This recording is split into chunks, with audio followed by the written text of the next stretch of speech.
Assalamualaikum warahmatullahi wabarakatuh. Bismillah, alhamdulillah, wassalatu wassalamu ala rasulillah, Sayyidina Muhammad ibni Abdillah, wa ala alihi wa sahbihi wa man wala. La hawla wa la quwwata illa billah. Amma ba'du, anak-anakku, bagaimana kabar kalian? Semoga kalian baik-baik saja dan selalu diberikan kesehatan serta keselamatan oleh Allah Subhanahu wa ta'ala.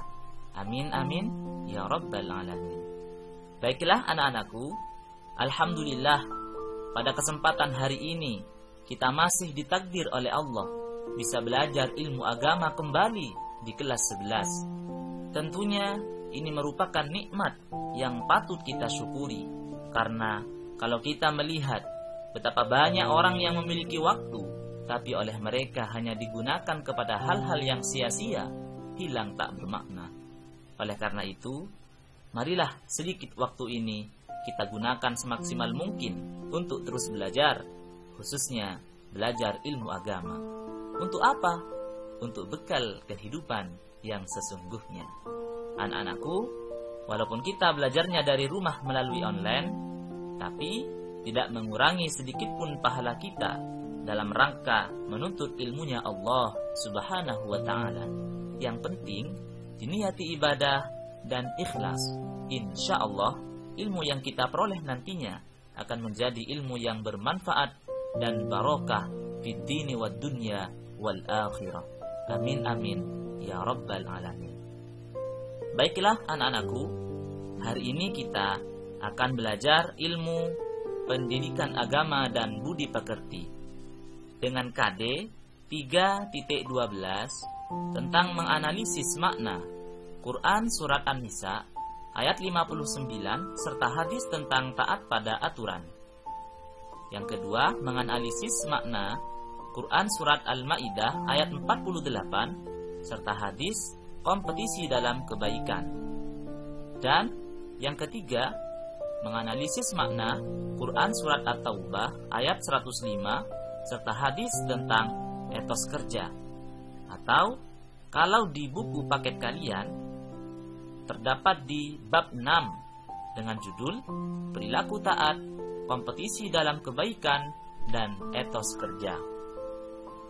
Baik, untuk yang kedua, indikator pencapaian kompetensi 3.12.1 menemukan hukum bacaan tajwid Quran Surat An-Nisa ayat 59, Quran Surat Al-Ma'idah ayat 48, dan Quran Surat At-Taubah ayat 105 serta hadis tentang taat pada aturan, kompetisi dalam kebaikan, dan etos kerja. Untuk 3.12.2 yaitu menelaah makna Quran Surat Al-Ma'idah ayat 48, Quran Surat An-Nisa ayat 59, dan Quran Surat At-Taubah ayat 105 serta hadis tentang taat pada aturan, kompetisi dalam kebaikan, dan etos kerja.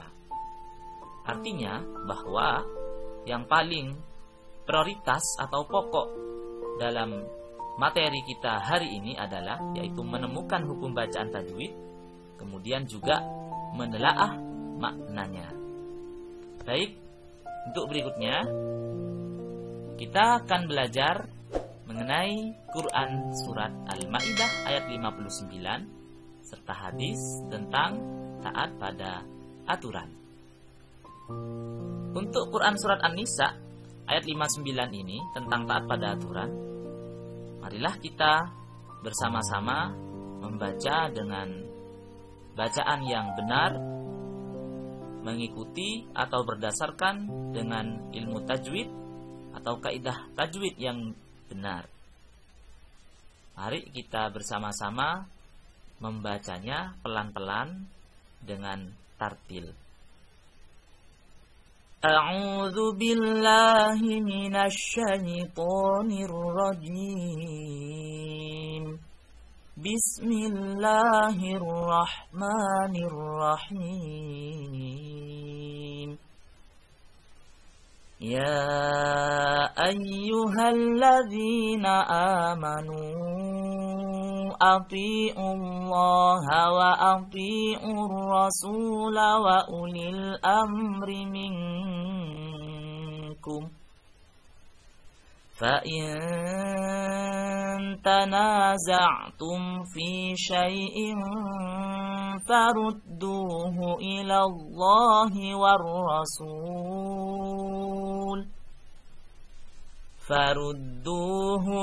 اللَّهِ وَالرَّسُولِ إِن كُنتُمْ تُؤْمِنُونَ بِاللَّهِ وَالْيَوْمِ الْآخِرِ ذَلِكَ خَيْرٌ وَأَحْسَنُ تَأْوِيلًا.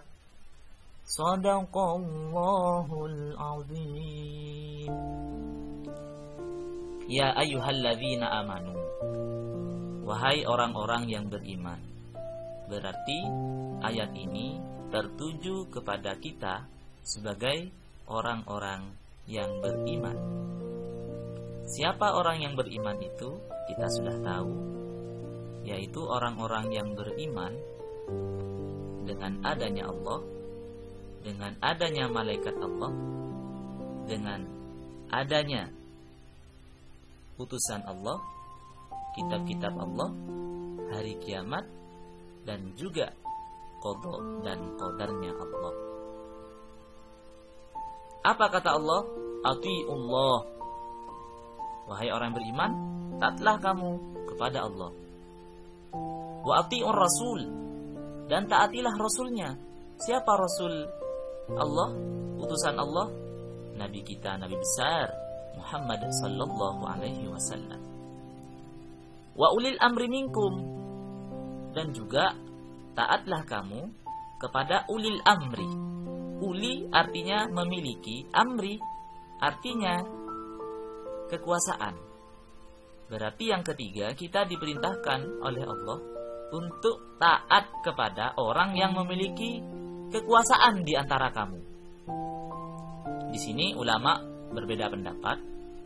Ulil amri di sini, yang pertama adalah pemerintah yang memiliki kekuasaan, pemerintah. Yang kedua, ulama, yaitu orang-orang alim, kiai, ustadz, dan lain sebagainya. Fa in tanaza'tum fi syai'in, kemudian jika kamu berlain pendapat tentang sesuatu, farudduhu ilallahi war rasul, maka kembalikanlah ia kepada Allah atau Al-Quran, war rasul, dan rasul maksudnya adalah sunnahnya. In kuntum tu'minuna billahi wal yaumil akhir, jika kamu benar-benar beriman kepada Allah dan hari kemudian. Dzalika khairu wa ahsanu ta'wila, yang demikian itu lebih utama bagimu dan lebih baik akibatnya. Jadi di Quran surat An-Nisa ayat 59 ini menjelaskan tentang bahwa kita semua orang-orang yang beriman harus taat kepada Allah, harus taat kepada Rasulullah, harus taat kepada pemimpin, yaitu pemerintah dan juga para ulama, selama tidak dalam rangka bermaksiat kepada Allah Subhanahu wa ta'ala. Misalkan ada suatu polemik, ada suatu permasalahan, bagaimana solusinya? Farudduhu ilallahi war rasul. Kita cari di Al-Quran. Dalam Al-Quran sudah sangat banyak penjelasannya. Al-Quran itu walaupun orde lama, tetapi penjelasannya bisa menjelaskan di orde baru. Al-Quran sudah qadim dulu sekali, tetapi hari ini Al-Quran masih bisa membaca, Al-Quran masih bisa memberikan setiap masalah, memberikan solusi terhadap apa-apa yang masih belum bisa diselesaikan. Oleh karenanya, mari kita kembali ke Al-Quran dan Sunnah. Tapi tidak kemudian selain Al-Quran dan Sunnah kita tidak mau ikut. Misalkan di Al-Quran dan hadis tidak ada, maka kita harus mengikuti hukum ijma. Apa itu ijma? Kesepakatan para ulama. Kemudian setelah ijma, baru kias. Kita mengkiaskan hukum-hukum yang ada dalam Al-Quran. Itulah sekilas tentang Quran surat An-Nisa ayat 59. Baik, untuk berikutnya mengenai isi kandungan Quran surat An-Nisa ayat 59 tadi, bahwa isi kandungannya adalah orang-orang yang beriman wajib taat kepada Allah dan Rasulullah secara mutlak, yakni mengamalkan Al-Quran dan sunnah Rasulullah Sallallahu Alaihi Wasallam. Kita taat kepada Allah dengan apa? Bimtithali awamirihi, dengan selalu melaksanakan segala apa yang diperintahkan, wajtina binawahihi, dan menjauhi apa yang dilarang. Yang kedua, wajib taat kepada ulil amri selama tidak bertentangan dengan ketaatan kepada Allah dan Rasulnya. Jika ulil amri tadi memerintahkan sesuatu yang bertentangan dengan Al-Quran dan Sunnah, atau untuk bermaksiat kepada Allah, maka tidak ada kewajiban taat kepadanya. Artinya bahwa untuk masalah ulil amri, pemimpin atau para ulama, jika memerintahkan kepada kita untuk bermaksiat kepada Allah, perintah tersebut bertentangan dengan Al-Quran dan hadis, maka bagi kita wajib hukumnya menolak. Siapapun, orang tua kita, pimpinan kita, saudara kita, teman kita, sahabat kita, jika menyuruh untuk berbuat tidak baik atau dalam rangka bermaksiat kepada Allah, wajib hukumnya kita menolak. Yang ketiga, Al-Quran dan hadis adalah sumber hukum Islam.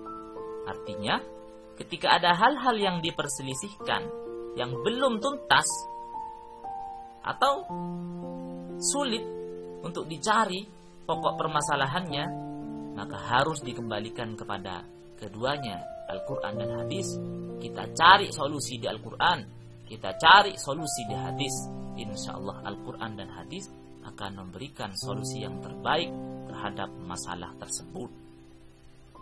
Kemudian berikutnya, menjadikan Al-Quran dan hadis sebagai sumber hukum dan mengembalikan kepada penilaian keduanya ketika terjadi perselisihan adalah bukti keimanan. Orang yang tidak mau menjadikan Al-Quran dan hadis sebagai hakimnya, keimanannya dipertanyakan.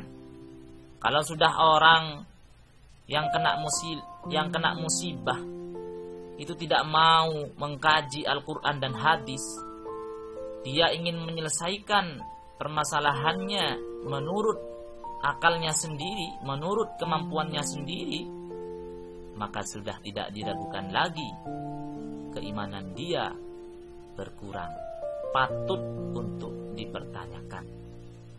Maka yang paling penting ini adalah menjaga keimanannya. Boleh jadi sekarang kita beriman, tapi besok pagi tidak ada jaminan kita sudah tidak beriman. Makanya iman ini harus tetap jaga. Dengan cara apa? Satu, sholat. Sholat itu adalah salah satu untuk mempertebal keimanan. Ibaratnya, analoginya sebuah HP. Ketika seharian kita pakai, maka pasti baterainya akan berkurang. Sama dengan kita. Sehari kita beraktivitas dengan berbagai macam persoalan, dengan berbagai ujian dan sebagainya, tentunya keimanan kita juga berkurang. Maka bagaimana ketika iman kita berkurang? Baterai HP berkurang, dicas. Kita harus mengecas diri kita dengan apa? Sholat zuhur. Iman kita bertambah lagi. Setelah itu aktivitas agak berkurang lagi. Waktu sholat asar, kita tes lagi, sholat lagi. Iman kita bertambah. Setelah itu aktivitas habis asar, maghrib iman kita berkurang, maka iman kita terus bertambah sampai subuh. Nah sekarang pertanyaannya, jika kita hari ini mungkin, bahkan saya pribadi sendiri, tidak pernah melakukan sholat, lalu bagaimana keimanan kita? Apakah ada jaminan besok pagi ini kita masih beriman? Tidak ada. Ya, karena itu mari kita jaga kualitas keimanan dan ketakwaan kita ini. Kalau kita meninggal dalam keadaan membawa iman, maka sudah jelas surga tempatnya. Makanya bagi kalian atau saya pribadi yang mungkin suka sekali meremehkan sholat, bahkan tidak sholat, monggo mari mulai hari ini kita bertobat kepada Allah. Kita harus menjaga waktu sholat ini, kalau bisa awal waktu. Level keimanan itu ada 3. Yang paling tinggi, ini saya analogikan, yang paling tinggi, imannya yang sudah paling tinggi, ibaratnya sholat zuhur, sebelum waktu sholat kurang setengah jam, dia sudah bersiap-siap di masjid. Dia sudah siap untuk sholat sambil zikir, sambil baca Al-Quran. Kurang setengah jam, itu adalah level iman tertinggi. Yang kedua, level iman sedang. Siapa dia? Ketika sudah masuk waktu azan, Allahu Akbar, Allahu Akbar, dia baru bersegera untuk melakukan sholat. Itu yang sedang. Kemudian yang ketiga adalah level imannya rendah. Siapa dia? Yang suka mengabaikan waktu sholat, tapi dia tetap sholat. Misalkan Allahu Akbar, Allahu Akbar, oh masih baru azan, artinya kita masih bisa melakukan aktivitas. Nanti bisa jam 1 bisa, setelah jam 1 oh masih ada waktu, jam 2 aja, setelah jam 2 oh nanti mepet asar sekalian, sholat dengan sholat asar. Maka itu adalah level yang ketiga. Ini yang level imannya rendah, apalagi yang tidak sholat, maka imannya tinggal sedikit sekali. Karena itu mari jaga keimanan kita ini. Berikutnya, kembali kepada Al-Quran dan hadis akan menghasilkan penyelesaian yang lebih baik dan membawa keberkahan. Untuk berikutnya, nah ini yang tadi saya sampaikan di awal, bahwa untuk materi kita ini lebih cenderung kepada menemukan hukum bacaan. Nah sekarang penerapan hukum tajwidnya dari Quran Surat An-Nisa ayat 59 tadi. Nah kita fokus pada lafadz yang bergaris bawah merah. Nah, di situ ada kalimat atau kata ya ayyuhalladzina. Ya-nya, kita fokus pada ya-nya. Ya di situ, ya ayyuha, itu hukum bacaannya disebut dengan mad jaiz munfasil. Apa itu mad jaiz munfasil? Sesudah mad ada hamzah tidak berkumpul dalam satu kalimat. Ya satu kalimat, ayyuha satu kalimat. Berarti bertemunya mad dengan hamzah di lain kalimat, maka disebut dengan mad jaiz munfasil. Atau mad asli bertemu huruf alif di luar kata. Ini gampangnya. Kemudian kalimat yang kedua, amanu. Nunya ini namanya mad badal. Kenapa dinamakan mad badal? Alasannya adalah huruf alif bertanda baca, fathah berdiri. Amanu. Nu. Nah, di situ. Kemudian atiullaha. Nah, di sini hukum bacaannya adalah tafkhim atau tebal, dengan alasan lafaz jalalah didahului tanda baca dhammah. Kuncinya ada 3. Lafaz Allah jika didahului oleh harokat dhammah dan fathah, maka hukum bacaan tafkhim. Atiullah. Kemudian wallah, itu yang didahului oleh harkat dhammah dan fathah. Sekarang, jika lafaz Allah didahului harakat kasro, maka hukum bacaannya tarkik atau tipis. Bismillahi. Oke, berikutnya wa ulil amri. Hukum bacaannya adalah alif lam qamariyah atau istilah lain al-qamariyah. Kenapa huruf alif lam bertemu atau berhadapan dengan huruf qamariyah? Al itu ada dua dalam hukum tajwid.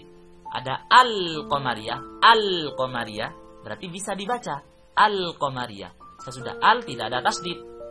Yang kedua ada al-syamsiyah atau cara membacanya asy-syamsiyah, berarti alnya tidak terdengar. Itu namanya asy-syamsiyah. Sesudah al ada tasdid. Ar-Rahmanu, Ar-Rahim, seperti itu. Berikutnya fa'in tanaza'tum. Sini adalah ikhfa dengan alasan nun sukun bertemu ta. Nun sukun bertemu dengan ta. Oke. Next. Hadis tentang taat pada aturan. An Abi Abdurrahman an Ali anna Rasulullah sallallahu alaihi wasallam la ta'ata fi ma'siyatillah innamat ta'atu fil ma'ruf. Rawahu Muslim. Artinya dari Abi Abdurrahman dari Ali, sesungguhnya Rasulullah SAW bersabda, sebagaimana tadi yang sudah sampaikan di awal, tidak boleh taat terhadap perintah bermaksiat kepada Allah. Innamat ta'atu fil ma'ruf, sesungguhnya ketaatan itu hanya dalam hal yang ma'ruf atau hal yang baik. Hadis riwayat Muslim. Nah, seperti itu ya. Jadi taat ini memiliki arti tunduk, tidak berlaku curang atau setia. Aturan adalah tindakan atau perbuatan yang harus dijalankan. Taat pada aturan adalah sikap tunduk kepada tindakan atau perbuatan yang telah dibuat baik oleh Allah Subhanahu wa taala, nabi, pemimpin atau yang lainnya. Perilaku mulia ketaatan yang perlu dilestarikan adalah pertama, selalu menaati perintah Allah dan Rasul-Nya serta meninggalkan larangannya, baik di waktu lapang maupun di waktu sempit. Yang kedua, merasa menyesal dan takut apabila melakukan perilaku yang dilarang oleh Allah dan Rasul-Nya. Yang ketiga, menaati dan menjunjung tinggi aturan-aturan yang telah disepakati baik di rumah, di sekolah maupun di lingkungan masyarakat. Next. Yang kedua, Quran surat Al-Maidah ayat 59 serta hadis tentang kompetisi dalam kebaikan. Baik. Next. Quran surat Al-Maidah ayat 59 tentang kompetisi dalam kebaikan. Seperti biasa kita baca bersama-sama. A'udzu billahi minasy syaithanir rajim. Bismillahirrahmanirrahim. Likullin ja'alna minkum syir'atan wa minhaja. Walau syaa Allahu laja'alakum ummatan wahidatan walakin